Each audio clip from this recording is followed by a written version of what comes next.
Hej Martin og Annette. Jeg håber I hygger jer rigtig meget i Lissabon, og I må hilse resten af klassen, når I ser. Jeg vil starte med at sige, at Asabullah laver projektet for sig selv. Og Michael han er blevet opereret, og han vil rigtig gerne være med i det her projekt, og rigtig gerne hjælpe mig med at færdiggøre projektet. Men smerterne var alt for store, og derfor kunne han ikke hjælpe mig. Men så har jeg lavet projektet selv, og jeg vil gå i gang med min fremlæggelse nu. Lissabon studietursopgave. Det portugisiske sundhedssystem. Den økonomiske eurokrises betydning for det portugisiske sundhedssystem. Inde under OECD's hjemmeside har jeg fundet en Country Statistical Profile Portugal 2013, hvor alle Portugals statistikker fra 2004 til 2011 befinder sig. Der kan man se under expenditure, udgifter på dansk, udgifterne for sundhed i Portugal. I 2004 var udgifterne for sundhed 6,8% af BNP. Den stiger til 7% frem til 2005. Så kommer krisen, og udgifterne for Portugals sundhedssystem falder. Det vil sige, at man bruger færre penge på sundhed. Den falder ned til 6,7%. Og den forbliver 6,7% frem til år 2009, hvor den kommer op på en overraskende 7,2%. I en anden OECD's statistik, OECD Health Data 2013, How Does Portugal Compare, står tallet for sundhedsudgifterne i 2011. De er helt op på 10,2%. Det er over OECD's gennemsnit. OECD's gennemsnit er gennemsnittet af alle de lande, som er med i OECD's undersøgelse. Selvom Portugal havde så en høj udgift for sundhed, kan det slet ikke måle sig med USA, som har den største udgift for sundhed i alle OECD's undersøgelser. Så er USA på førstepladsen under udgifter for sundhed, og de har nogle udgifter for sundhed, som er på 17,7%.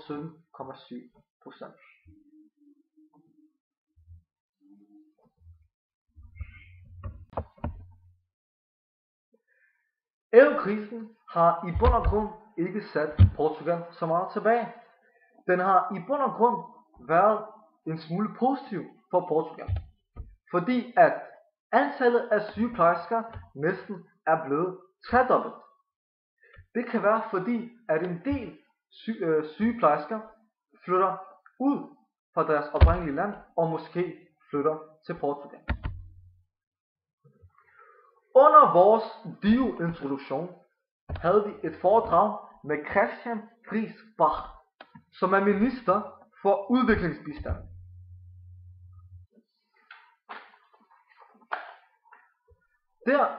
Under det foredrag lærte vi noget om brain drain.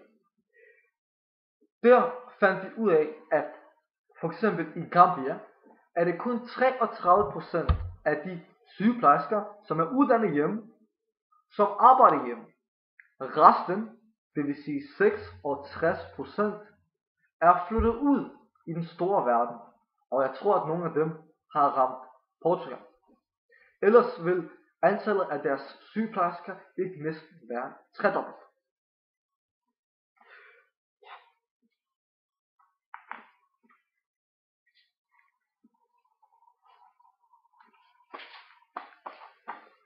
Det samme kan vi se med læger. I de fattige lande skynder lægerne sig væk. Men da der ikke står noget under OECD's statistikker med læger, kan jeg ikke konkludere noget helt præcist. Men jeg kan forestille mig det samme med læger, bare i et mindre omfang end med sygeplejersker. Pestel-analysen og de kulturelle forhold. Først og fremmest vil jeg komme ind på den deciderede fedmeepidemi.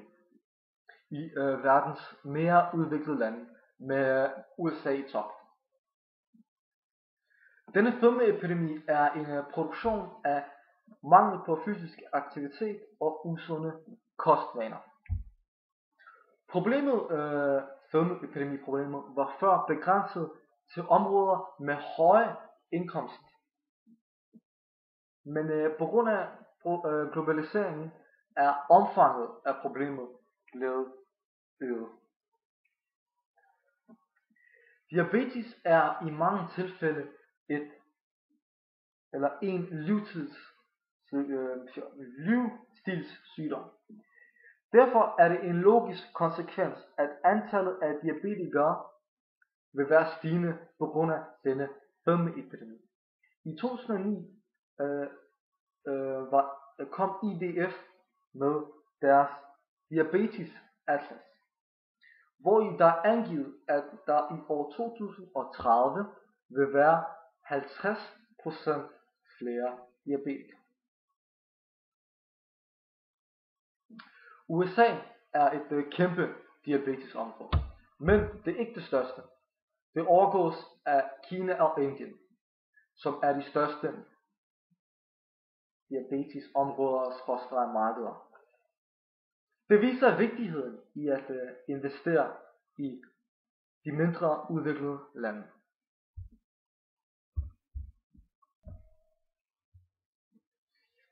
Jeg synes, at Portugals sundhedssystem har klaret sig godt gennem EU-krisen, da deres udgifter for sundhed ikke er faldet drastisk under krisen. Og efter krisen har deres udgifter for sundhed steget og til sidst steget over OECD's gennemsnit. Det er meget godt. Deres antal af sygeplejersker er også næsten blevet tredoblet, og det samme kan jeg forestille mig med læger, bare i et mindre omfang. Derfor synes jeg, at Portugal har håndteret krisen rigtigt. Brancheanalyse af medicinindustrien. Jeg har valgt at fokusere på insulinindustrien i denne brancheanalyse. Jeg vil starte med at komme ind på konkurrenceintensiteten på insulinmarkedet. Der er 3 store virksomheder, som arbejder med insulin. Det første er det danske Novo Nordisk, så er der det amerikanske Eli Lilly, og så er der den tysk-franske Sanofi Aventis.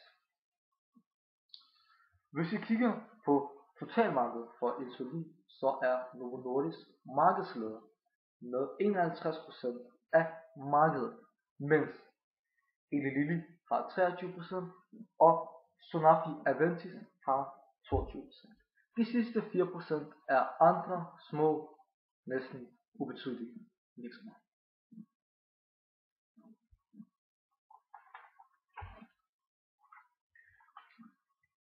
I det dokument, jeg har sendt jer, er der en tabel over Sanofi Aventis og Eli Lilly. Der kan vi se, at både Sanofi Aventis og Eli Lilly er væsentligt større end Novo Nordisk, både i omsætning og i balance og i antal af medarbejdere.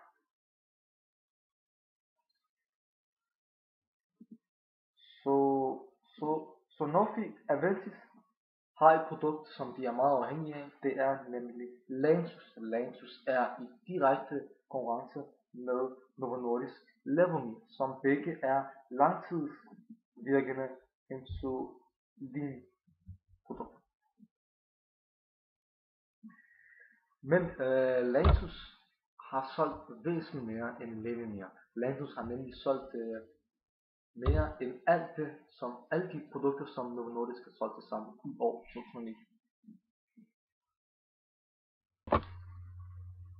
Trods et antal begrænsede konkurrenter på insulinmarkedet, vurderes konkurrenceintensiteten til at være ganske høj, da alle de 3 virksomheder kæmper om den samme syge målgruppe.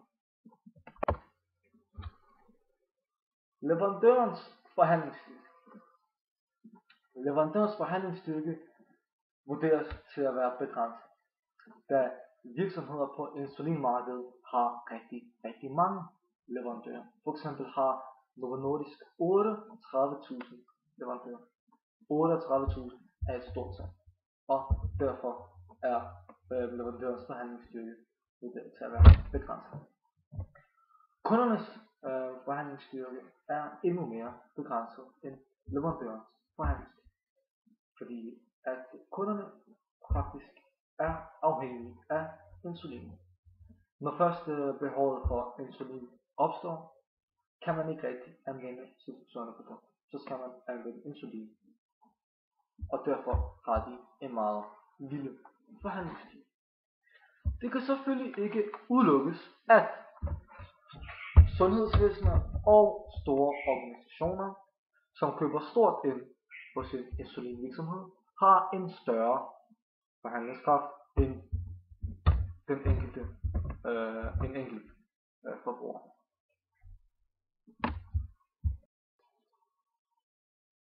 Truslen fra nye udbydere. Truslen fra nye udbydere vurderes til at være minimal, da adgangsbarriererne er utrolig høje. Der kræves store investeringer og kapitalbinding i produktionsanlæg. Og der vil gå meget lang tid før ens investering vil få et positivt økonomisk resultat. Et andet stort problem for de nye udbydere er mangel på viden. Man kan selvfølgelig godt købe sig til viden, købe sig til forskere og nøglepersoner, men det vil næppe være en billig løsning, for de kommer nemlig ikke billigt. Et helt tredje problem for de nye udbydere er patenter. Patenter gør sådan, så man ikke kan kopiere populært medicin og på den måde få fodfæste på markedet.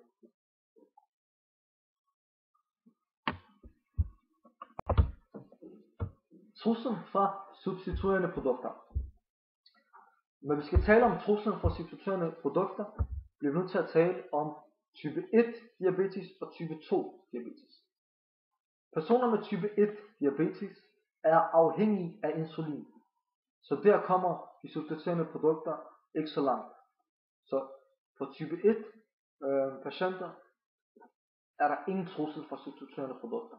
Men patienter eller mennesker med type 2 diabetes kan bruge noget antidiabetika, og derfor er det en trussel som et substituerende produkt. Det kan ikke erstatte insulin, men det kan udsætte behovet. Regnskabsanalyse for Novo Nordisk. Jeg har været inde på Novo Nordisk under navn og nummer, og inde på deres hjemmeside novonordisk.dk og fundet alle deres nøgletal og regnskabstal. Alle de tal jeg skulle bruge til mine forskellige analyser har jeg regnet ud, altså alle de tal der manglede har jeg regnet ud, og dem har jeg sat i bilaget. Alle de tal som blev regnet ud passer sammen med de andre tal. Rentabilitetsanalyse. Afkastningsgrad. I sammenligning med markedsrenten, som er på 6%, ligger afkastningsgrad på et meget tilfredsstillende niveau gennem hele analyseperioden. Udviklingen er positiv, da afkastningsgraden forbedres fra 9% i 2008 til 23% i 2012. Det er en forbedring på 14%. For at afkastningsgraden skal være på et tilfredsstillende niveau, skal den ligge nogle procenter over markedsrenten. Og det gør den også. Overskudsgrad. En af årsagerne til den positive udvikling i afkastningsgraden er udviklingen i indtjeningsevnen. Overskudsgraden stiger overraskende fra 18% i år 2008 til 33% i år 2012. I alt med 15%. Aktivernes omsætningshastighed. Den manglede i deres regnskaber, og den har jeg selv regnet ud. Den forbedrede kapitaltilpasningsevne er også medvirkende til den positive udvikling i afkastningskravet. Aktiernes omsætningshastighed stiger fra 0,5 gange i år 2008 til 0,696 gange i år 2012, det vil sige med 0,196 gange. Gældsrenten. Udviklingen af gældsrenten under hele analyseperioden er meget negativ, da det er blevet dyrere at låne kapital. Gældsrenten stiger fra 1,21% til 2,59%, som er en stigning på 1,38 procentpoint.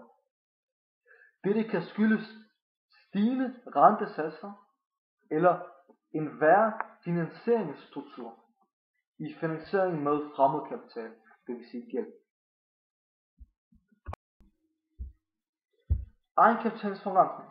I sammenligning med markedsrenten, som ligger på 6%, ligger egenkapitalsforrentning på et meget tilfredsstillende niveau under hele analyseperioden, og udviklingen er meget positiv, i det at egenkapitalsforrentningen stiger fra 29% til 53%, det vil sige 24 procentpoints. Årsagen til denne positive udvikling er stigningen i afkastningsgraden. Da afkastningsgraden stiger så meget som den gør, stiger rentemarginalen også, i det forskellen mellem afkastningsgraden og gældsrenten bliver større. Gældsrenten stiger, men afkastningsgraden stiger mere end gældsrenten. Derfor kan vi sige, at det er årsagen til den positive udvikling af egenkapitalsforrentning. Konklusion. Afkastningsgraden, der viser den samlede kapitalsforrentning, udvikler sig fra et tilfredsstillende niveau til et meget tilfredsstillende niveau. Afkastningsgraden forbedres både på grund af en forbedret indtjeningsevne, da overskudsgraden stiger, og en forbedret kapitaltilpasningsevne, da aktivernes omsætningshastighed stiger i analyseperioden. Niveauet på egenkapitalsforrentning er særdeles tilfredsstillende, og udviklingen er meget positiv. Den positive udvikling skyldes afkastningsgraden og en stigende rentemargin. Indtjeningsevne. Overskudsgraden har jeg været inde på. Nettoomsætning og vareforbrug. Forholdet mellem nettoomsætning og vareforbrug har udviklet sig i en positiv retning, da bruttoavanceprocenten er steget med 5,1 procentpoint. Årsagen til denne forbedring er, at omsætningen er steget med 83,5%, mens vareforbruget kun er steget med 52%.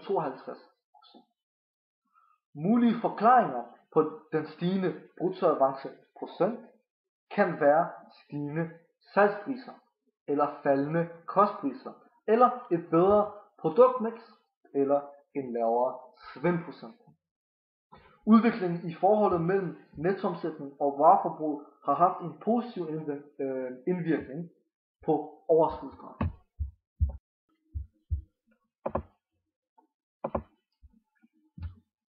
Nettoomsætning og kapacitetsomkostninger.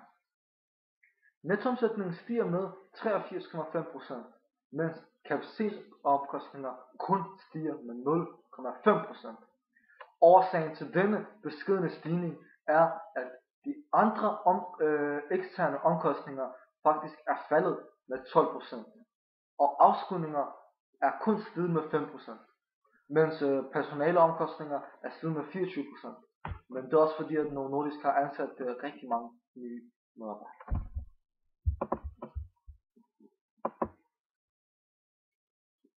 Hej, lige en lille update.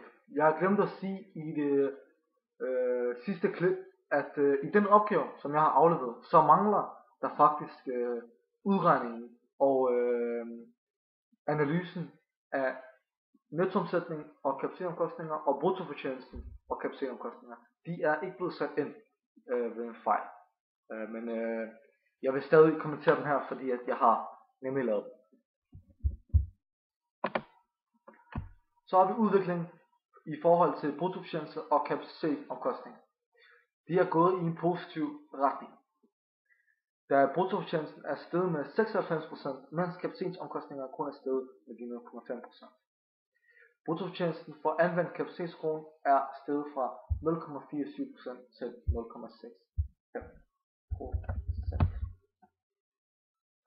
Personalets effektivitet.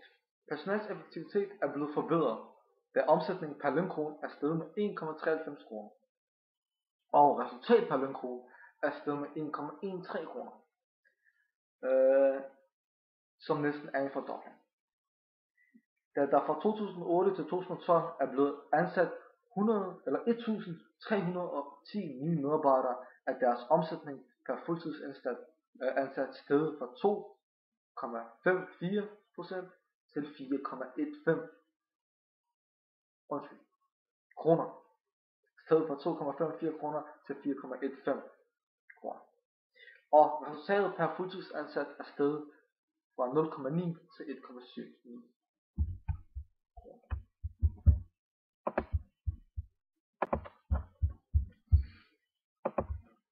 Kapitaltilpasningsevne. Kapitaltilpasning i forhold til aktivitet. Der har været en gunstig udvikling i kapitaltilpasning, da aktiernes omsætningshastighed er steget. Årsagen er, at netomsætningen er steget mere end aktier. Den forbedrede kapitaltilpasning skyldes, at omsætningsaktiverne er steget mindre end omsætningen. Det betyder, at virksomheden hurtigere får omsat posterne til likvide midler. Stigningen i anlægsaktiverne er betydeligt mindre end stigningen i omsætningen, hvilket peger på faldende investeringer i analyseperioden. Netomsætning er steget med hele 83,5%, mens omsætningsaktiverne kun er steget med 34,7%. Det er en meget positiv udvikling. Kapitaltilpasning i forhold til finansiering. Finansieringen af aktiverne er hensigtsmæssig, da anlægsaktiverne er finansieret med langfristet kapital, som også finansierer en del af omsætningsaktiverne. Da likviditetsgraden er over 100 i hele analyseperioden. Det betyder, at de investorer, som har tænkt sig at investere i Novo Nordisk, får et bedre syn på virksomheden. Soliditetsgraden forbedres, så risikoen for fremmedkapitalen lyder tab er blevet mindre. Pengestrømsanalyse. Årets resultat er steget en smule fra år 2010 til 2011. Så stiger den cirka med det samme tal fra 2011 til 2012. Årets resultat er steget med 8.000 millioner kroner. År 2012. Pengestrøm fra driftsaktivitet stiger med 2.500 millioner kroner. Da meget af driftsaktiviteten bliver brugt på køb af materiale, aktiver og nettokøb og let omsættelige værdipapirer, bliver investeringsaktiviteten negativ på cirka 4 millioner kroner. Det vil sige negativ på 4 millioner kroner. Så kommer der afdrag på lån, køb af egne aktier, netto og betalt udbytte, som trækker finansieringsaktiviteten ned på minus 20 millioner. Heldigvis er der nogle likvide midler ved årets begyndelse, som trækker likvider ved årets slutning op på ca. 11 millioner kroner. Finansieret beredskab bliver taget op til ca. 20 millioner kroner. Den frie pengestrøm er på 18.665.000 kroner. Den frie pengestrøm er steget fra 16 millioner kroner til 18 millioner kroner. Konklusion. Der er en positiv udvikling i kapitaltilpasning, både i forhold til aktivitet og finansiering. Periodens investeringer er stort set finansieret med de indtjente midler. Vurdering af Novo Nordisk fremtid. Novo Nordisk har en meget lys fremtid. Og det har jeg vurderet på den her måde. Antallet af diabetes patienter forventes at stige med 50% i år 2030. Det vil sige, at der er et kæmpe marked at udfylde. Novo Nordisk nøgletal er utrolig positivt gennem hele analyseperioden. Det er kun gået op. Selvfølgelig på grund af det nye, moderne insulin, som har boostet deres omsætning med nogen og 20%. Insulinmarkedet er svært at komme ind i som ny udbyder. Forhandlingsstyrken er lav for både leverandører og kunder. Det vil sige, at Novo Nordisk har en god chance for at forblive markedsleder i deres felt. Og bare det, at de er markedsleder, og at de har været på markedet i så lang tid, giver dem en kæmpe fordel, både marketings- og vidensmæssigt. Novo Nordisk fremtid i Portugal ser også meget lys ud, da Portugal bruger 10,2% af deres BNP på udgifter til sundhed. Det vil sige, der er der også et marked udfyldt, og de udgifter til sundhed, som sagt før, er større end OECD's gennemsnit. Alt i alt vurderer jeg Novo Nordisk fremtid til at være rigtig god. Den ser meget lys ud. Kilder til dette er ikke mit projekt.